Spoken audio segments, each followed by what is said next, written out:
तो नमस्कार डॉक्टर साहब, आपका फिर एक बार स्वागत है हमारे चैनल द एचएच क्लासेस में।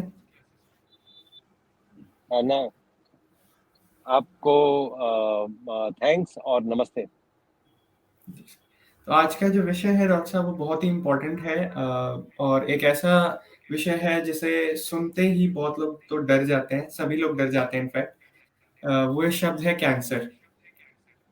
कैंसर का नाम सुन के ही खासकर उसके जो पेशेंट्स हैं और उनके जो फैमिली वाले हैं वो बहुत ही उसके लिए डर से संबंधित रहते हैं, डर से पीड़ित रहते हैं कहना चाहिए। लेकिन आज हो सकता है कि इस वीडियो को देखने के बाद उनका ये पूरा डर निकल जाए और वो एक खुशी की मुस्कुराहट उनके चेहरे पर आ जाए, जो हमारा मोटिव है। तो डॉक्टर साहब, इस वीडियो को शुरू करते हैं सबसे पहले प्रश्न के साथ कि कैंसर क्या है? हम ब्रीफ में आसान भाषा में समझना चाहें तो क्या है कैंसर? धन्यवाद। ये प्रश्न पूछ एक तो ये प्रश्न पूछने के लिए, ये टॉपिक लाने के लिए, और आपका जो पहला शब्द है पहले उस पर डेलिब्रेट करें। एक 1975 में मूवी आई थी शोले, बड़ी फेमस हुई थी। जी। उसके कुछ डायलॉग्स हैं जो कई लोगों को पूरे फिल्म के डायलॉग्स याद होते हैं। हम बहुत छोटे थे उस समय और हमें भी वो फिल्म के ये डायलॉग क्योंकि बहुत सालों तक चलता रहा ये, तो जब हम थोड़े बड़े हुए तब भी वो डायलॉग्स चल ही रहे थे और वो तो याद रहता है, जो डर गया समझो मर गया। जी। और ये कितनी गहरी बात है जिसका कोई हिसाब नहीं। इनफैक्ट जब आप डर जाते हैं तो पहला चीज होता है, first reaction of the body is the stress mechanism is pushed into action. जैसे ही स्ट्रेस मैकेनिज्म, एड्रिनल ग्लैंड्स काम करना शुरू करते हैं, the first organ to shut down in the body is the immune system. The immune system shuts down. इसीलिए जो pandemic TV पे हल्ला करके लोगों को डराते हैं, वो डर ठीक नहीं है, क्योंकि इम्यून सिस्टम ही अल्टीमेटली फाइट करेगा और वो शट डाउन हो जाता है डर से। And cancer is no different. तो इसलिए डरना नहीं है, उसको ठीक से फेस करना है। और उसका मैं आज डिकोड करने जा रहा हूं आपके चैनल पे। आपके माध्यम से मैं चाहूंगा लोगों के मन से ये डर चला जाए, क्योंकि फाइटिंग स्पिरिट तब तक नहीं आती है जब तक डर व्याप्त होता है। डर मतलब समर्पण, आत्मसमर्पण कर दिया आपने। फाइटिंग स्पिरिट मतलब पूरा का पूरा रिजुवनेट करिए और फाइट करना शुरू करिए, क्योंकि जितना आप डरेंगे ये दुनिया उतना डराएगी। जी, तो वी स्टार्ट विद दिस, डर नहीं, understanding the disease and seeing the process, how we can together make it turn around. जी। जी। जी डॉक्टर साहब, तो सबसे पहला वही प्रश्न रहेगा मेरा कि कैंसर को हम आम भाषा में कैसे समझ सकते हैं कि हम किसी को अगर बोला जा रहा है कि आपको कैंसर है तो उसकी बॉडी में ऐसा क्या हो रहा है? इस बॉडी में 100 ट्रिलियन सेल्स हैं, जिसमें 90 ट्रिलियन माइक्रोब्स हैं और 10 ट्रिलियन ह्यूमन सेल्स हैं। जो ह्यूमन सेल्स हैं वो कॉन्स्टेंटली मल्टीप्लिकेशन में रहते हैं। एक सेल 2 सेल में मल्टीप्लाई करता है। इस प्रक्रिया को माइटोसिस कहते हैं, और ये माइटोसिस सेंट्रली कंट्रोल्ड होता है। जिस जो सेंट्रल कंट्रोल है, उस सेंट्रल कंट्रोल को एपोप्टोसिस का नाम देते हैं। एपोप्टोसिस एक तो कितना सेल कितने में मल्टीप्लाई करना है, कितने देर तक मल्टीप्लिकेशन होना चाहिए, कहाँ कहाँ इन सेल्स को पहुंचना है जो मल्टीप्लाई कर रहे हैं, कहाँ कहाँ किस किस को रिप्लेस करना है, ये सारा एपोप्टोटिक प्रोसेस को पता है। और वही कंट्रोल करता है कि कितने मल्टीप्लिकेशन होने चाहिए। When the apoptotic control over multiplication of cells is lost, then mitosis does not remain a physiology, it becomes a pathology. इसीलिए कैंसर को माइटोटिक पैथोलॉजी कहते हैं। Mitosis is a physiology. जब ये फिजियोलॉजी पैथोलॉजिकल हो जाती है, जब कंट्रोल खत्म हो जाता है इस फिजियोलॉजी पे, तो वो पैथोलॉजी में टर्न कर जाती है। इसीलिए इसको माइटोटिक पैथोलॉजी कहती है। लेमैन के भाषा में एक सेल जो 2 में मल्टीप्लाई कर रहा है, ये ऊपर से कंट्रोल्ड होता है। 1 2 में करेगा, 2 4 में करेगा, 4 8 में करेगा और रुक जाओ, इसके आगे नहीं करना है, इसके आगे मैं जब इंस्ट्रक्शन दूंगा तभी करना है। लेकिन कैंसरस सेल 1 2 में होते हैं, 2 4 में, 4 8 में, 8 16 में, 16 32 में, 32 64 में, ऐसे मल्टीप्लाई करता जाता है और सेंट्रल कंट्रोल उस पे खत्म हो जाता है। इसीलिए वो एक ट्यूमर के फॉर्म में आ जाता है। फिर उसके बाद बाउंड्रीज तोड़ देता है, फिर यहाँ वहां जाने लगता है, क्योंकि उस पर कंट्रोल खत्म हो गया, मल्टीप्लिकेशन का जो कंट्रोल। ये अगर छोटी बात समझ में आ रही है कि एक सेल 2 में मल्टीप्लाई किया, चलो 10 में हो जाएगा, चलो 20 में हो जाएगा, 100 में हो जाएगा, याद रखिए एक सेल से जीवन शुरू हुआ था और 9 महीने के अंदर वो एक सेल एक पूरा बच्चा बना देता है by the process of multiplication. अगर एक कैंसरस सेल है, अगर रोका नहीं गया, तो 9 महीने में क्या स्थिति होगी, ये सोचने जैसी बात है। जी सर, ये जी बहुत ही अच्छा एग्जांपल दिया आपने। इससे बहुत आसानी से समझ में आ गया होगा लोगों को कि एक सेल से क्या इतना बड़ा कैंसर वो बन सकता है 9 महीने में के अंदर अंदर। तो डॉक्टर साहब, जैसे हमारी जो बॉडी है उसके अंदर ये सारी मल्टीप्लिकेशन चलती रहती है और ये कंट्रोल भी चलता रहता है। तो ऐसा क्या हो जाता है कि कंट्रोल खत्म होने लगता है और आजकल तो बहुत छोटी एज में ही ऐसा होने लग जा रहा है कि बहुत यंग लोगों को भी कैंसर हो रहा है। तो इसका कारण क्या है? देखिए, समझने के लिए हम इसको 3 भाग में ये डिवाइड करेंगे, दैहिक, दैविक, आध्यात्मिक।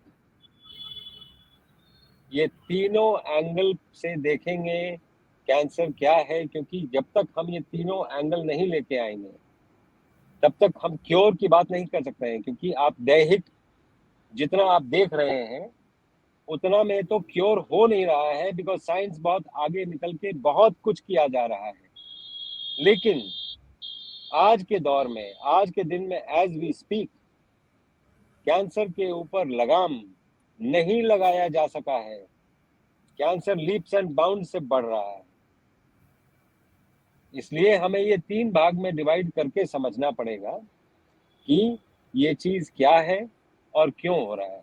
तो पहला प्रश्न आपका, कैंसर क्यों होता है, वो तो हमने आंसर कर दिया, फेलियर ऑफ एपोप्टोसिस है ये। now दूसरा ये है कि ये कैंसर क्यों हो जाता है, फेलियर ऑफ एपोप्टोसिस क्यों होता है। ये एपोप्टोसिस इम्यून सिस्टम संचालित करता है।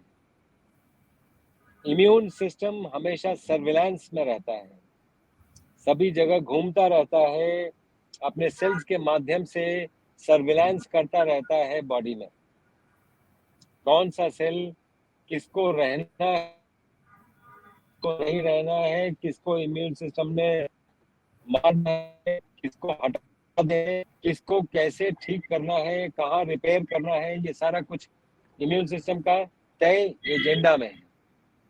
अब जब एपोप्टोसिस फेल हो जाता है, that means it is failure of the immune system somewhere और द अदर,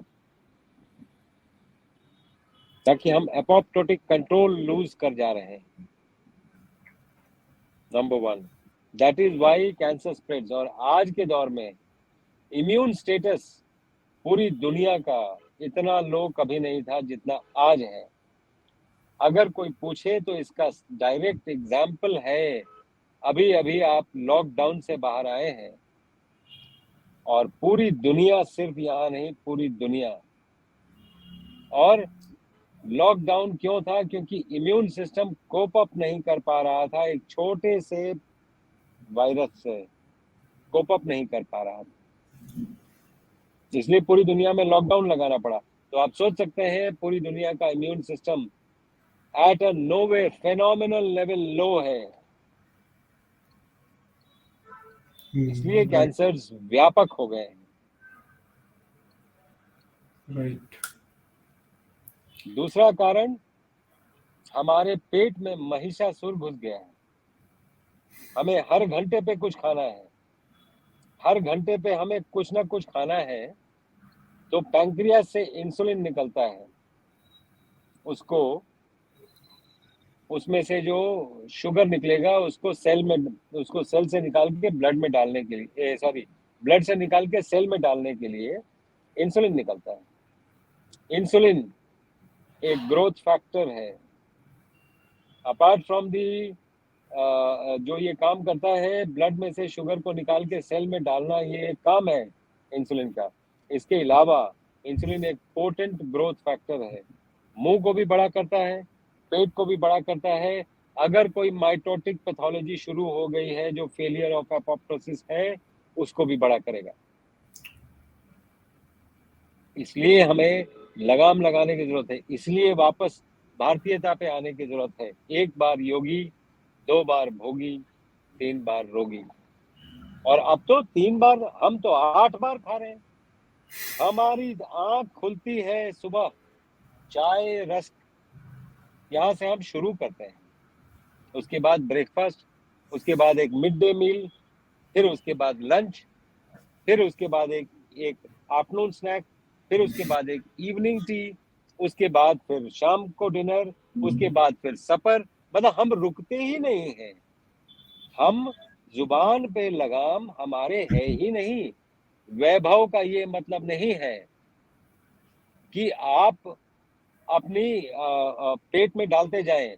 इसीलिए योग करना जरूरी है। योग क्यों? क्योंकि योग का मतलब, अकॉर्डिंग टू भारतीय फिलॉसफी, सांख्य दर्शन, योग चित्त की वृत्तियों का निरोध है। चित्त की वृत्तियों का निरोध योग है।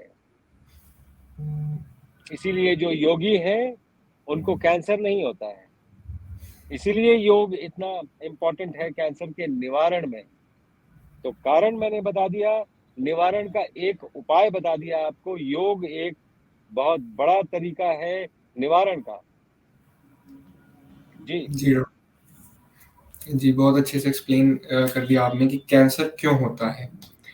तो डॉक्टर साहब, अभी जैसे ही लॉकडाउन की आपने बात की, अभी पैंडेमिक से हम बाहर आए हैं, तो इसको, कैंसर को भी एक नेक्स्ट पैंडेमिक बोला जा रहा है। तो ऐसा आपके विचार से क्यों बोला जा रहा है?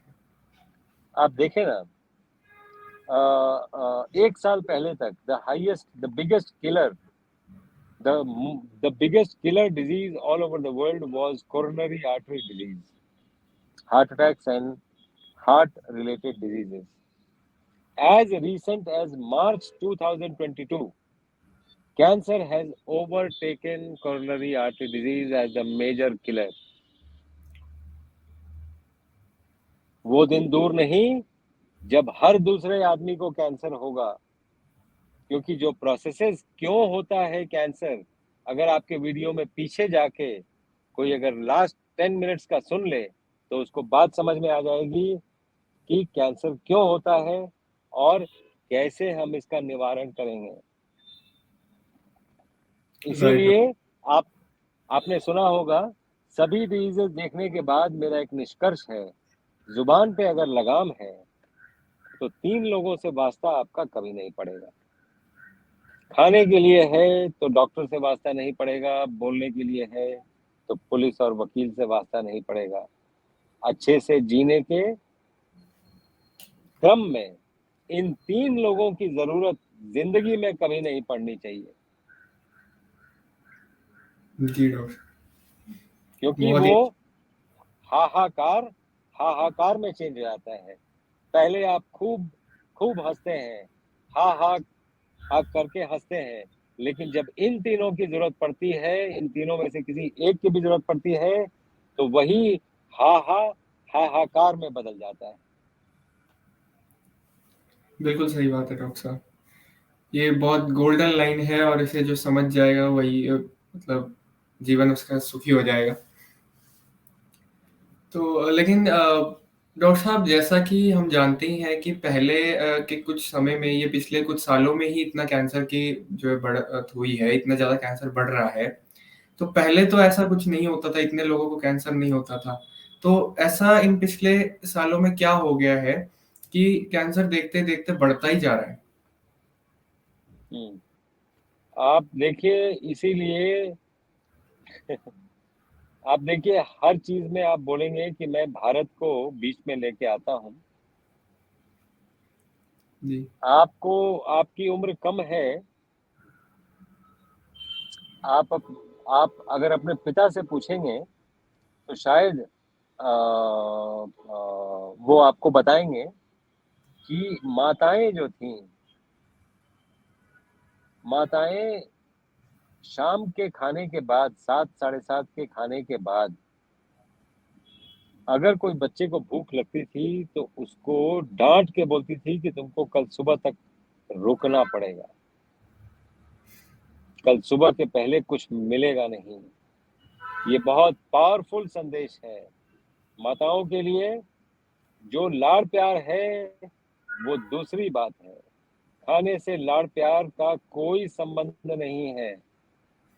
और अगर खाने से आपने लाड़ प्यार का संबंध रखा, इसका ये मतलब है आपका बच्चा स्वस्थ न रहे। इसीलिए कुछ सोसाइटी के रूल्स बनाए गए हैं, भारतीयों के लिए कुछ नियम बनाए गए हैं। उन नियमों पे अगर हम चलेंगे तो योग भी सीखेंगे, योगी भी बनेंगे, स्वस्थ भी रहेंगे। और योग में भी यम नियम आसन प्राणायाम प्रत्याहार धारण ध्यान समाधि, इसमें भी नियम का देखिए कितना नीचे है और कितनी जरूरत है कोई भी चीज को नियमित रूप से करने का। इसलिए ये नियम बनाने जिंदगी में बड़े जरूरी हैं। इनफैक्ट फैमिलीज में भी जिस फैमिली में नियम ना हो वो फैमिली टूट जाती है। सही बात है डॉक्टर साहब। बिल्कुल आपकी बात बिल्कुल सही है कि ऐसा होता था, मैंने सुना है कि पहले होता था 7 साढ़े 7, लेकिन आजकल के लाइफ़स्टाइल के हिसाब से अगर देखा जाए तो रात के 11 बजे, 12 बजे, 1 बजे लोग खाना खाते हैं और तीसरी, चौथी बार खा रहे होते हैं वो रात का खाना। ये डॉक्टर साहब, उसी की वजह से ये सब हो रहा है। तो इसके अब करंट उसमें देखा जाए तो डॉक्टर साहब अभी जो थेरेपीज़ हैं, जैसे कीमोथेरेपी, रेडियोथेरेपी या मॉडर्न मेडिसिन की जितनी भी टेक्निक्स हैं, आपकी साइंटिफिक सोच के अनुसार क्या ये पहली बात तो इफ़ेक्टिव है या नहीं है? और अगर है तो कितनी है? देखिए, जैसा हमने पहले ही आपको बोला था कि ये कैंसरस सेल जो है बॉडी के किसी भी नियम को मानता नहीं है, फेलियर ऑफ एपोप्टोसिस है, इम्यून जी, सिस्टम की बात नहीं सुनता है और मल्टीप्लाई करता रहता है। इम्यून सिस्टम कई बार चाहती है कि उसको मार दिया जाए, उसको खा लिया जाए, लेकिन वो कैंसर उससे स्मार्ट बन के उससे आगे निकल जाता है और कैंसर व्याप्त हो जाता है, बॉडी में फैल जाता है। तो कैंसर को तो कैंसर सेल को समझिए टेररिस्ट सेल है, जो कोई बात नहीं मानता है, कोई रूल्स एंड रेगुलेशन नहीं मानता है और टेररिस्ट की तरह डिवास्टेशन करता रहता है।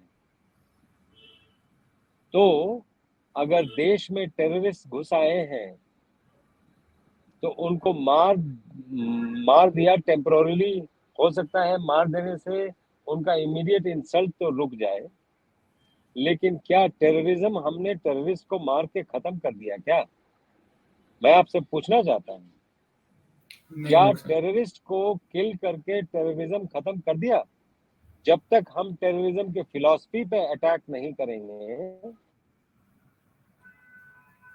जी, तो टेररिस्ट को मारना और बात है, टेररिज्म को मारना और बात है। ये अलग अलग बातें हैं। यहाँ पर if you look eight modern medicine, हम टेररिस्ट मार रहे हैं। सर्जरी क्या है? काट के निकाल दो। कीमोथेरेपी क्या है? पॉइजन कर दो। रेडियोथेरेपी क्या है? जला दो। हम टेररिस्ट को किल कर रहे हैं, इससे टेररिज्म जाएगा नहीं। ये मैंने आपको एक एग्जाम्पल दिया कि क्यों मॉडर्न मेडिसिन वहां तक नहीं पहुंच पा रही है। इतना साइंटिफिकली एडवांस होने के बाद भी we are trying to decode cancer here. जी डॉक्टर साहब। तो इसलिए जो आपने पूछा कि ये कितना इफेक्टिव है, मैंने आपको अभी बताया। कुछ टाइम तक तो इफेक्टिव हो सकता है, लेकिन ये फिर से वापस आएगा विद अ वेंजियंस। वापस आने के लिए हमने टर्मिनोलॉजी से चेंज कर ली, उसको मेटास्टेसिस बोल दिया।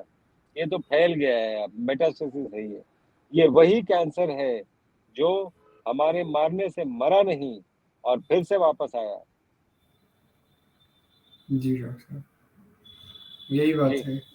इसलिए बार-बार जब सर्जरी कराते हैं उसके बाद फिर से दोबारा भी हो जाता है। जी जी डॉक्टर साहब। तो आप अभी जैसा कि दर्शकों को मैं बताना चाहूँगा कि doctor Awadhesh Pandey ji pineal gland पे पीएचडी भी कर रहे हैं। तो उसके बारे में मैं कुछ जानना चाहूँगा कि क्या कैंसर को क्योर करने में पाइनियल ग्लैंड का कोई महत्व है? और क्या महत्व है? कैसे उसका ठीक किया जा सकता है? आपने एक ऐसी बात छेड़ दी जो अभी तक पूरी दुनिया में शोध का विषय ही है। मैं भी शोध कर रहा हूँ और उस पे बहुत स्टार्टलिंग फैक्ट्स आ रहे हैं सामने, स्टार्टलिंग रिवोल्यूशंस आ रहे हैं। और पाइनियल ग्लैंड को एक्टिवेट कैसे करना है, आप अगर अपने भारतीय दर्शन में ठीक से चलते रहें अपने धर्म पे, धर्म का मतलब रिलीजन नहीं है, बाय द वे मैं ये क्लियर करना चाहता हूँ। धर्म का मतलब है ड्यूटी। आप duty as a citizen, duty as a human being, duty as a son, duty as a father, duty as a husband, जो भी आप हैं वो ड्यूटीज आप अगर ठीक से फुलफिल कर रहे हैं उसी को धर्म कहते हैं। रिलीजन रेलिगैरे से आया है।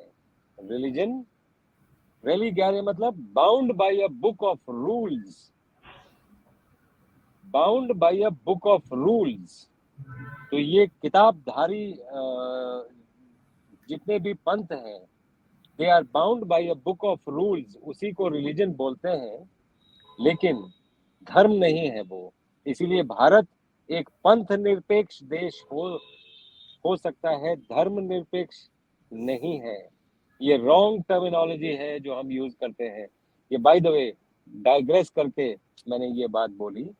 मेरे कहने का मतलब ये है कि आप अगर धर्मानुसार चलते रहे और धर्म के आप अगर प्रतीक बन गए, यकीन करके चलिए अगर कैंसर है तो खत्म हो जाएगा, क्योंकि आपका मनोबल इतना बढ़ जाएगा कि वही मनोबल जीवन को आगे कर देता है। और बड़े बड़े ज्योतिषाचार्य के लेखनी को यही मनोबल तोड़ देता है। मैं आपको बताता हूं कैसे। इतिहास गवाह है इन बातों का जो मैं आपको बोल रहा हूं। महाभारत में प्रेडिक्शन एस्ट्रोलॉजी की थी कि पांडव हार जाएंगे। कर्म योग से उसको टर्न अराउंड कर दिया। और वैसे भी योगेश्वर जिसके साथ हैं वो हार जाए ये हो ही नहीं सकता। एनीवेज, तो वो योगेश्वर थे इसलिए वो जीत गए। लेकिन जो प्रेडिक्शन थी कि पांडव हार जाएंगे, ये प्रेडिक्शन थी। ये बहुत कम लोगों को पता है वैसे। जी जी।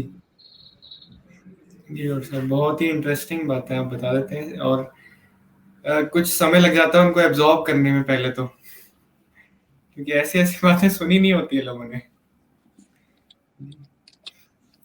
तो डॉक्टर साहब, सबसे पहली बात तो अभी हमने बहुत सी चीज़ें जान ली कि कैंसर क्या है, क्यों होता है और इसका करंट थेरेपीज़ से तो इलाज बिल्कुल संभव नहीं है, ये भी हमने जान लिया। लेकिन मैं ऐसे बहुत से आपके जो पेशेंट्स हैं उनको खुद जानता हूँ, जो जादुई तरीके से पता नहीं कैसे आपने उन्हें कैंसर से मुक्त कर दिया है। ये बिल्कुल जादू की तरह ही लगता है मुझे, क्योंकि आज के जो जीवन में आज तक अभी जितना सुनने में आता है, कैंसर को रोकना भी कुछ ज़्यादा संभव है नहीं। करंट मॉडर्न मेडिसिन के हिसाब से देखा जाए तो। और उसे रिवर्स कर देना, ये तो बिल्कुल एक जादू की तरह ही दिखता है, लगता है। तो ऐसा आप कैसे कर पा रहे हैं, उस पे थोड़ा-सा प्रकाश डालें? देखिए, आपको थैंक यू वेरी मच। ये बातें बोलने के लिए हम इस पे कार्यरत हैं। हम कैंसर पे बहुत शोध भी कर रहे हैं। पाइनियल ग्लैंड को हम डीकैल्सिफाई भी कर रहे हैं। जैसे-जैसे पाइनियल ग्लैंड डीकैल्सिफाई हो रहा है, कैंसर क्योर होता जा रहा है और लोग आध्यात्म से जुड़ते जा रहे हैं, जो और फर्दर उनको क्योर कर रहा है। इसीलिए हम कोई भी डिजीज दैहिक, दैविक, आध्यात्मिक तीनों एंगल से देखते हैं।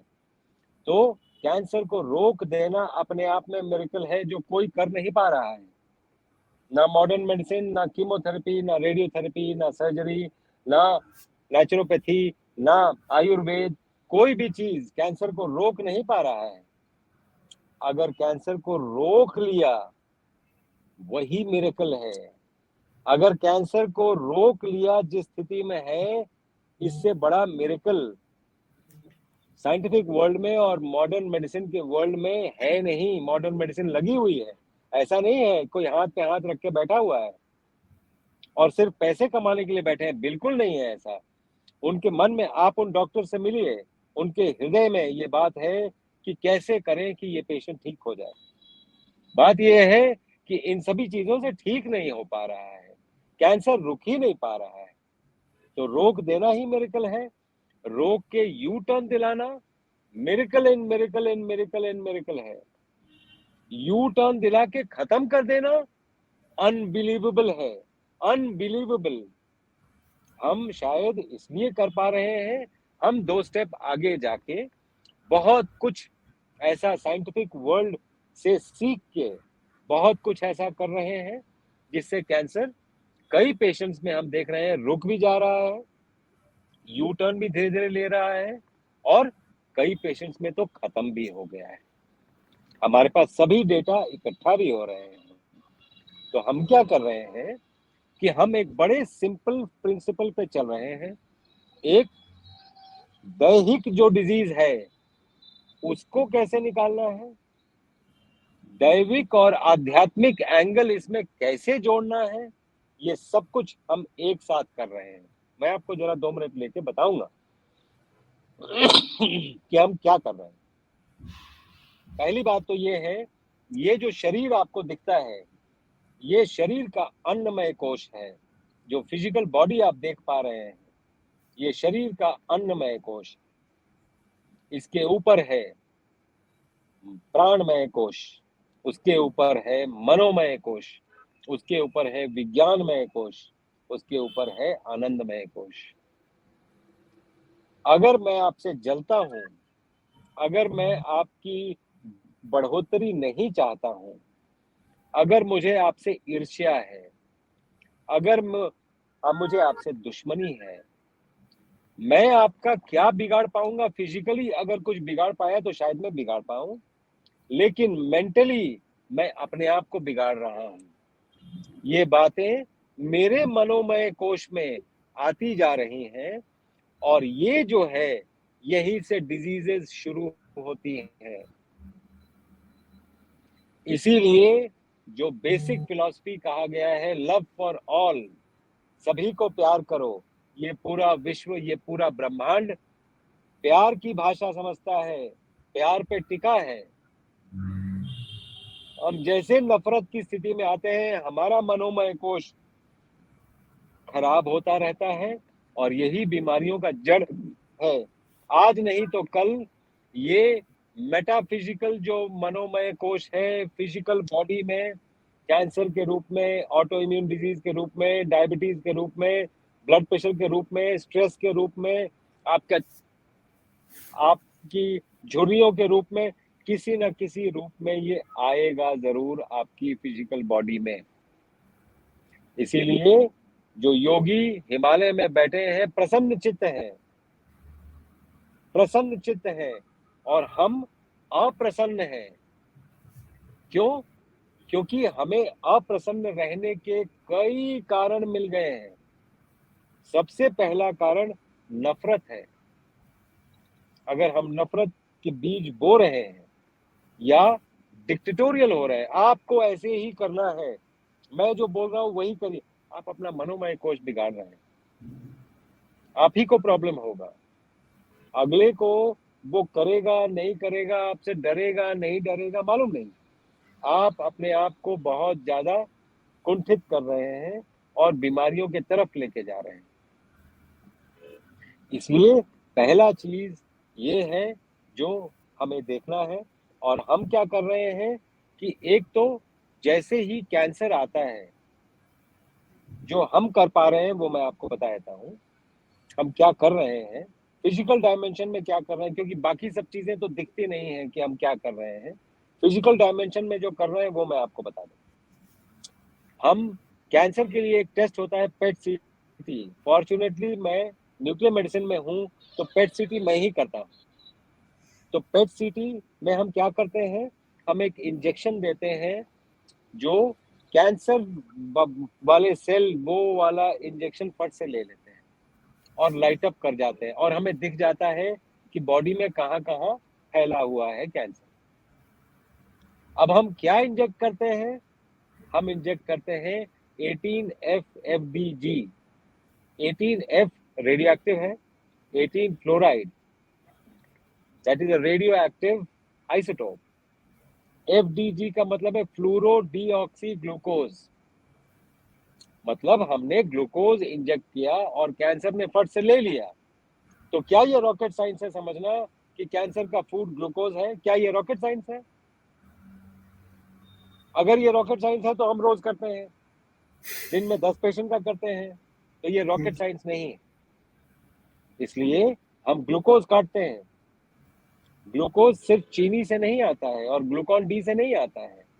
कुक्ड फूड इज ग्लूकोज, क्योंकि हम कॉम्प्लेक्स शुगर्स को सिंपल शुगर में टर्न कर दिया हमने, तो वो ग्लूकोज है। तो ग्लूकोज हम जब खा रहे हैं तो कैंसर को फीड कर रहे हैं। इसीलिए हम कुक्ड फूड काटते हैं, रॉ फूड पे लेके आते हैं। और यकीन करिए, raw foodies, raw food, raw vegan, this is the future, this is the future. और यकीन जानिए, इससे टेस्टी और कोई फूड हो नहीं सकता है। कभी आप हमारे अस्पताल में आके जो कैंसर पेशेंट को फूड दिया जाता है, कभी आप खा के देखें, 2 दिन में आपको ये फीलिंग आने लगेगी कि मुझे भूख कम लग रही है। क्योंकि भूख कब लगती है? जब आप न्यूट्रिशनली इनसफिशिएंट है, तब भूख लगती है। जब आप न्यूट्रिशनली सफिशिएंट हो जाएंगे तो भूख कम हो जाएगी। जब तक हमें ये बात नहीं समझ में आएगी, तब तक हमें ढूंढते रहेंगे हम कि ये भी अच्छा है, वो भी अच्छा है, ये खाना भी अच्छा है, इसमें जिंक है, इसमें कार्बन है। हम बिल्कुल कंफ्यूज्ड लोग हैं, जैसे हमारे सेल्स कंफ्यूज्ड हैं। उनको नहीं पता है, हमने सेल्स में कंफ्यूजन पैदा कर दी।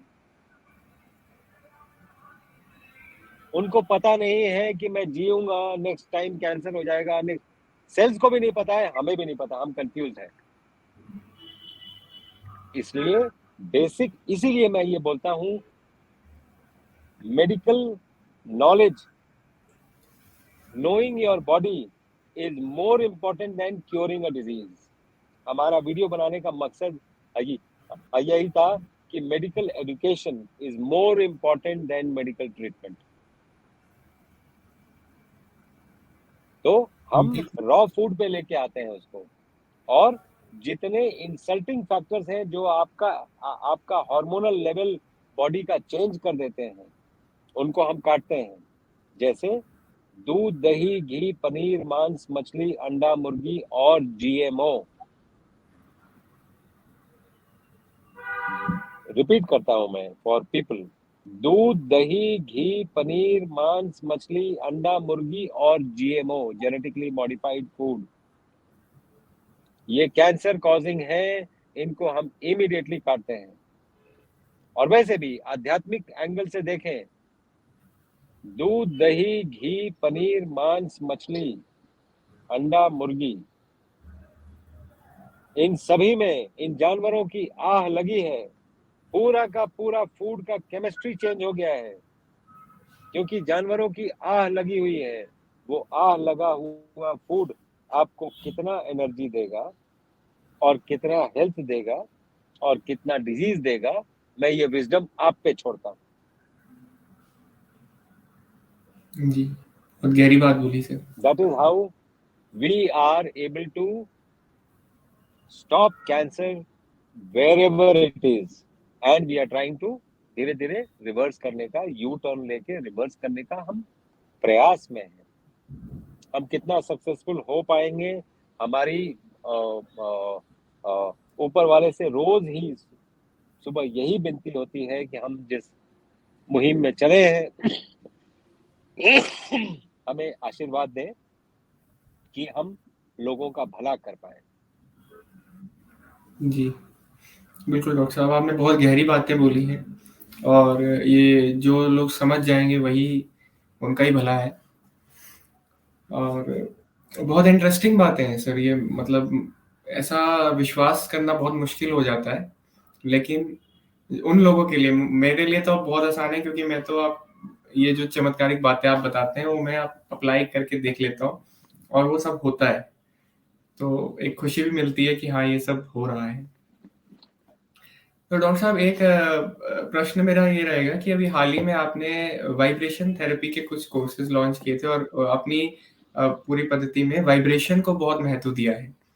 तो क्या कैंसर के क्योर में आप वाइब्रेशन थेरेपी को भी यूज़ कर रहे हैं और उसका क्या रोल है उसमें?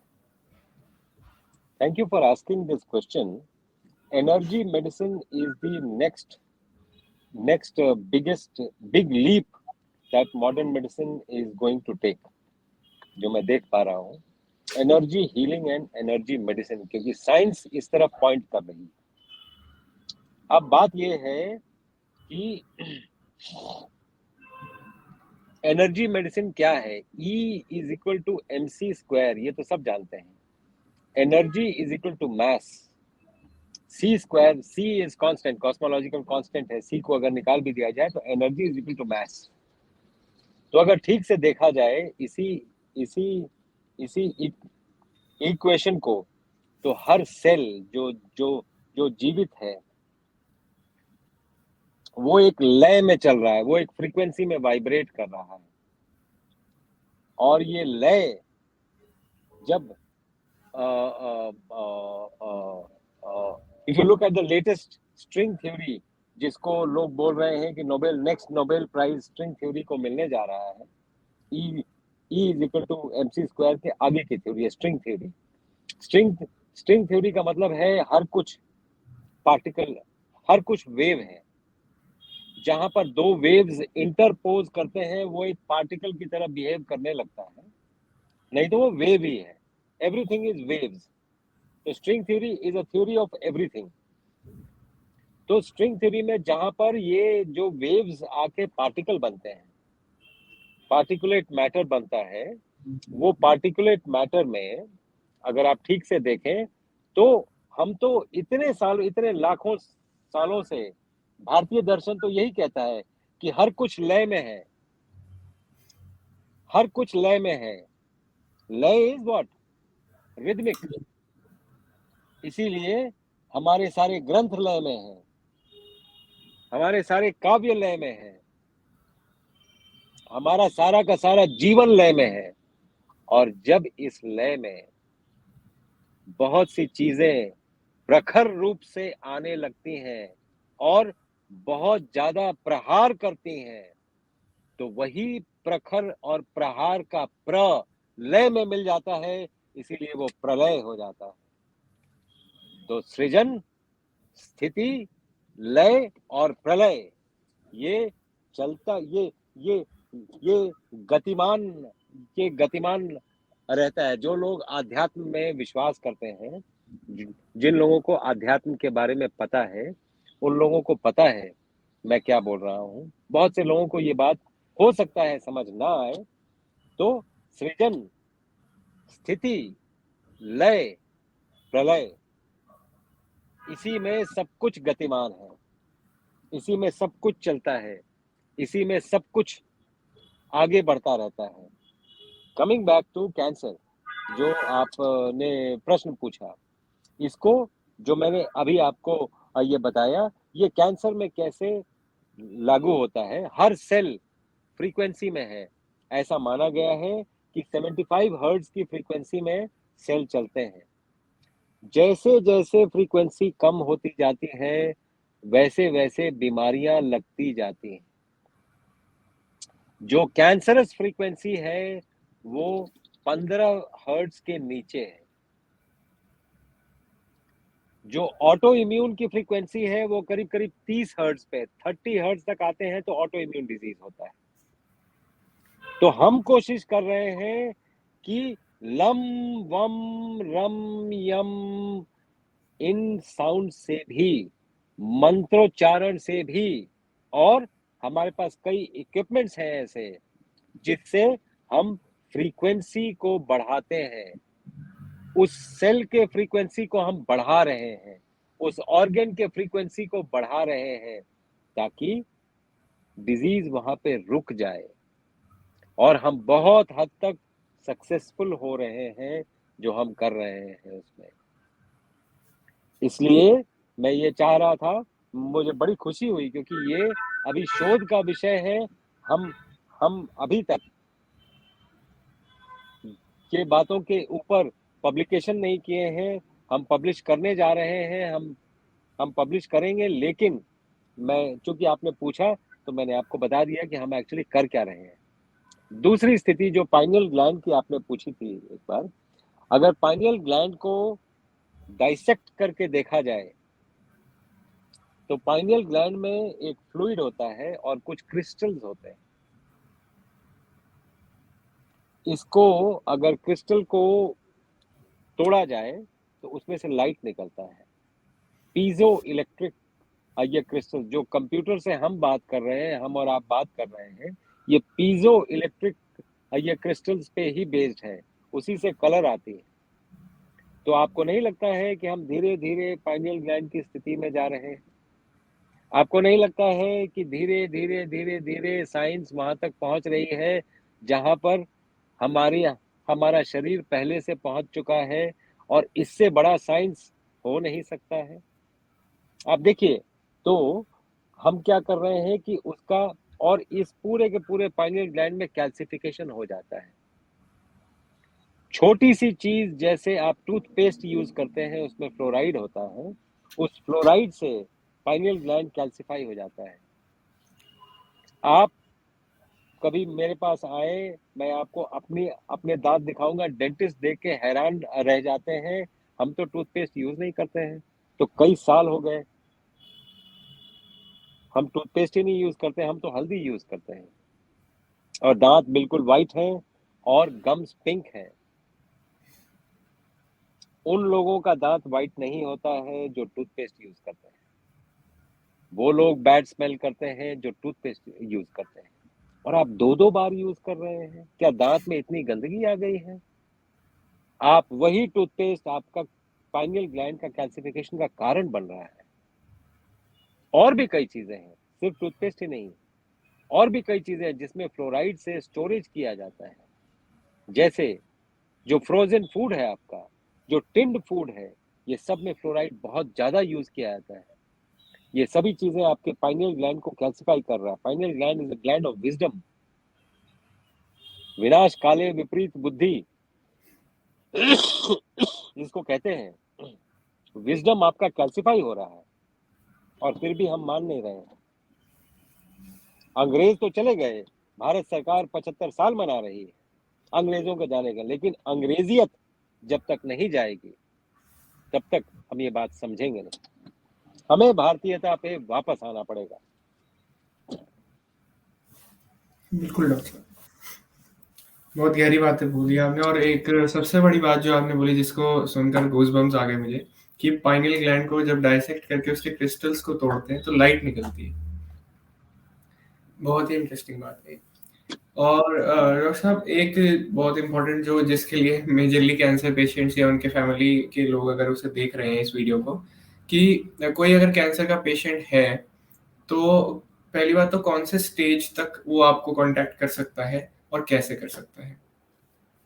हमें तो आनो भद्रा कृत्वो यंतु विश्वतः, जहां से भी किसी भी स्टेट से कहीं से भी कोई कॉल आता है, हम तो उनको कोशिश हमारी यही रहती है कि वो जहां भी हो वहीं पे वो ठीक से रहें, उनको रास्ता बता दिया जाए। ये वीडियो बनाने का मकसद ये है, आप देखिए ना कितने लोग हमें कांटेक्ट कर पाएंगे।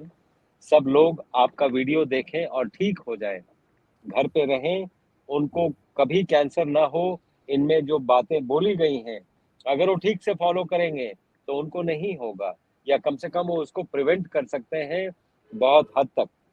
दूसरा, जिनको अनफॉर्चुनेटली कैंसर हो गया है, जो किसी स्थिति में है, तो आप हमारा अ, हमें कांटेक्ट कर सकते हैं। लेकिन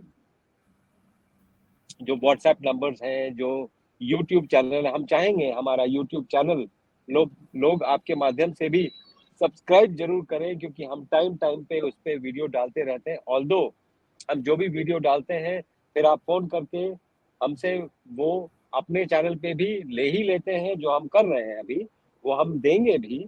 लेकिन कम से कम ये है कि जिन लोगों को जैसे कैंसर है, अब कैंसर पे हम जो शोध कर रहे हैं, मैं धीरे धीरे वो उसको वेबसाइट पे अपडेट करता जाता हूँ, यूट्यूब पे अपडेट करता जाता हूँ मैं। तो बहुत सी नई बातें, जैसे आपका आज का इंटरव्यू है, आप अगर 4 महीने बाद यही इंटरव्यू फिर से लेंगे तो इसमें बहुत से फैक्ट्स और आगे बढ़ जाएंगे। तो ये सब जानकारियों के लिए हम ये चाहेंगे कि वो कम से कम सब्सक्राइब जरूर करें। और अगर हमें कांटेक्ट करना हो किसी भी स्टेज में, they are welcome to contact. अगर हम कुछ कर पाए और कैंसर को वहां पर रोक पाए, हमसे हमसे ज्यादा खुशी उस परिवार को जरूर होगी जो कैंसर से सफर कर रहा है, जिसके गांव भी बिक गए हैं। घर तो बिक ही गया है, गांव भी बिक गया है, क्योंकि वो अब भीख भी नहीं मांग सकता। ऐसे मैं कई लोगों को जानता हूं जिनका सब कुछ खत्म हो गया है, फिर भी कैंसर ठीक नहीं हुआ है। तो दे आर वेलकम। एंड हम यहाँ बैठे हैं, और हमने एक दो एनजीओ को भी कांटेक्ट किया है। हमारे पास बहुत पुअर पेशेंट्स भी आते हैं। उनका, चूंकि हमें कहीं से फंडिंग नहीं आती है, तो हमारा, लेकिन उन उन पेशेंट्स को कैसे लेना है, कैसे उनको हेल्प करना है, हम इस कोशिश में लगे हुए हैं। कुछ एक एनजीओ फॉरवर्ड भी आए हैं जो इसको फंड करने के लिए भी तैयार हैं, कुछ पेशेंट्स के लिए जो हम सर्टिफाई करेंगे।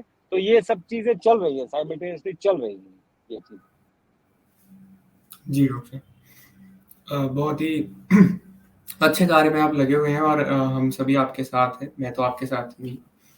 और ये सारे लिंक्स जो है डिस्क्रिप्शन में आपको मिल जाएंगे, डॉक्टर साहब की वेबसाइट का लिंक और यूट्यूब चैनल का लिंक, जिसे मेरा भी आपसे बहुत निवेदन रहेगा कि सभी लोग उसको सब्सक्राइब कर ले और बेल आइकन को प्रेस कर ले, ताकि आपके पास नोटिफिकेशंस भी आते रहे। और साथ ही वहाँ से आप वेबसाइट पे जाके अपॉइंटमेंट्स भी बुक कर सकते हैं, और अगर आप स्टे करना चाहते हैं, उनके पास जाना चाहते हैं डॉक्टर साहब के पास, वो भी आप वहीं से शायद बुक कर सकते हैं। सही कह रहा हूँ डॉक्टर साहब मैं? जी जी जी। जी। तो आज का डॉक्टर साहब आखिरी प्रश्न मेरा ये रहेगा कि कैंसर जैसी एक बड़ी बीमारी का आप फ्यूचर किस प्रकार से देखते हैं? कि एक तो जो पेशेंट्स पहले से ही कैंसर ग्रस्त हैं उनका फ्यूचर, और जो लोग कैंसर से पीड़ित तो नहीं हैं, लेकिन उनके मन में एक डर है कि कहीं उनको कैंसर हो ना जाए या उनकी फैमिली में किसी को ना हो जाए, तो उसके लिए वो क्या कर सकते हैं? जी, बड़ा दुरुस्त ये प्रश्न है आपका कि कैंसर को कैसे प्रिवेंट किया जाए। मैं रिक्वेस्ट ये करूंगा, इनफैक्ट इसका जो एक मूल कारण है हमारा बार बार खाना। दूसरा मूल कारण है कि जब भी आप बार बार खाएंगे, इंसुलिन पैंक्रियास से निकलेगा। इंसुलिन पूरी की पूरी स्थिति बॉडी की चेंज कर देता है, हार्मोनली इम्बैलेंस कर देता है पूरी बॉडी को। उसमें स्ट्रेस भी आता है, स्ट्रेस भी वही काम करता है जो इंसुलिन करता है। तो ये दोनों चीजें कि स्ट्रेस में बार बार आप रहें और आप बार बार कुछ खाएं, ये दोनों चीजें कैंसर कॉजिंग हैं। अल्टीमेटली पहले छोटी बीमारियां होती हैं, डायबिटीज, ब्लड प्रेशर होता है, इसी हाईवे पे, डायबिटीज ब्लड प्रेशर के हाईवे पे कैंसर जैसी बड़ी बीमारियां चलती हैं और इफेक्टिव होती हैं। इसलिए ये दोनों बीमारियों को, डायबिटीज और ब्लड प्रेशर को जड़ से तोड़ना जरूरी है, और तब जाके आप कैंसर प्रिवेंट कर सकते हैं। आध्यात्म में रुचि पैदा करें, और आध्यात्म में रुचि पैदा करने का सबसे अच्छा उपाय ये है कि आप इस जिंदगी में भारतीय फिलॉसफी के हिसाब से दृष्टा बन जाएं।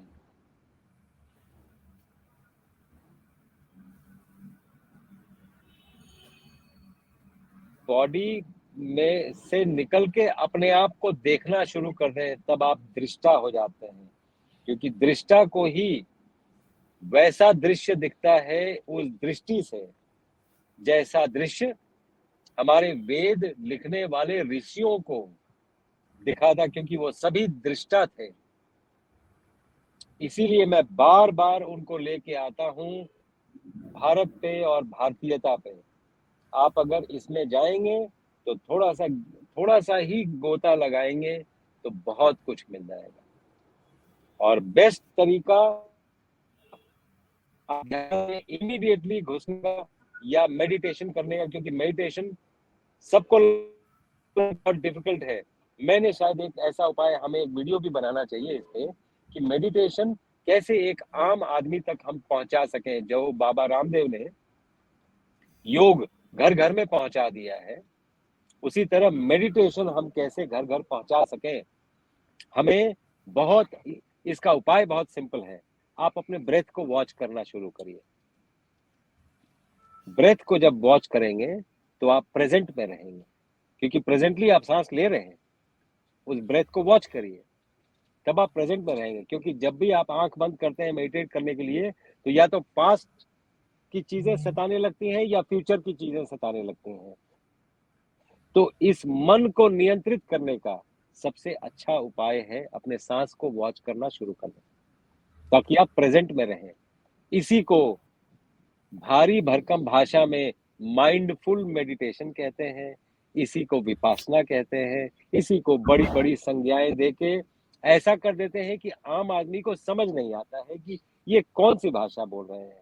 बहुत सिंपल सी बात है, अपने ब्रेथ को वॉच करना शुरू कर दें। जी हाँ जी डॉक्टर साहब, इतनी बड़ी-बड़ी बातों को आप इतने आसान शब्दों में समझा देते हैं और इतने अच्छे से समझा देते हैं, इतने आसान उपाय बता देते हैं कि कभी-कभी लोग सोचते हैं कि इतना आसान ये कैसे हो सकता है? कभी-कभी लोगों को भी चाहिए होता है कि नहीं, हमें तो कुछ मुश्किल ही चाहिए, तभी सही होगा। लेकिन लोगों को ये समझना होगा कि इन आसान उपायों से ही होगा जो होगा, इलाज होगा। तो ये वीडियो कैंसर के जो रोगी हैं या उनके जितने भी फैमिली वाले हैं, उन तक ज़रूर पहुँचाएँ, मेरा यही निवेदन रहेगा। और हालाँकि ये सभी लोगों तक ज़्यादा से ज़्यादा पहुँचनी चाहिए वीडियो, ताकि जिन लोगों को कैंसर नहीं भी है, जैसे हम लोग हैं, तो वो भी अपने लाइफ़स्टाइल को अभी से उस तरीके से चेंज करना शुरू कर दें और अध्यात्म की तरफ बढ़ना शुरू करें।